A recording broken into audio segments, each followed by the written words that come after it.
Everyone, welcome back to my new mini blog. আজকে সম্পূর্ণ একটা অন্যরকম ভিডিও নিয়ে চলে এসেছি। তো দেখো, আমি ফার্স্টেই গাছ লাগানোর আগে মাটির মিক্সচারটাকে তৈরি করে নিচ্ছি।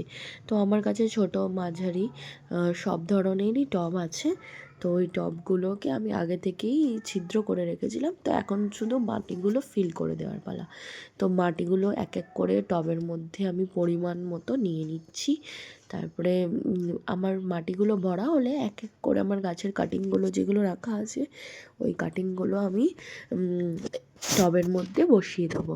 বসানো হয়ে গেলে তারপরে আমি ওগুলোর মধ্যে পর্যাপ্ত পরিমাণে জল, তাদের খাবার দিয়ে আমি সুন্দর করে পরস্পর সাজিয়ে রাখবো। প্রথমেই দেখো, আমি মানি প্ল্যান্টের কিছু কাটিং করে রেখেছি।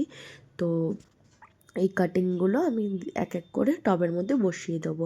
তোমাদের যদি কারোর মনে হয় যে আমি মাটির মিক্সচারটা কীভাবে তৈরি করেছি, তাহলে আমাকে কমেন্ট করো, আমি একটা ডিটেলস ভিডিওতে তোমাদেরকে বুঝিয়ে দেবো। দেখো কত সুন্দর করে এক এক করে ছোট ছোট টবে করে মানি প্ল্যান্টগুলো বসিয়ে দিচ্ছি। এই যে রিও প্ল্যান্ট, এই প্ল্যান্টটা আমাকে একজন গিফট করেছে।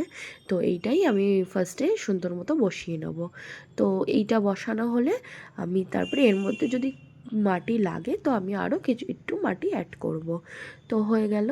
তারপরে আমি এখানে কিছু শিকড়গুলো খারাপ হয়ে গেছিলো, তো আমি কাটিং করে নিচ্ছিলাম। তো কাটিং করে মাটির মধ্যে আমি বসিয়ে নিচ্ছি যাতে মাটিটা ভিজে থাকে। তো আমি দেখো আমার গাছ লাগানো কমপ্লিট হয়ে গেছে। তো এবার দেখো আমার মেয়েও চলে এসেছে কাটিং করতে। তো দেখো আমি কত সুন্দর করে সাজিয়ে রেখেছি। তো কেমন লাগলো আমার ভিডিওটি? যদি ভিডিওটি ভালো লাগে লাইক করো, কমেন্ট করো, শেয়ার করো। আর আজকের মতো এই পর্যন্ত, বাই বাই।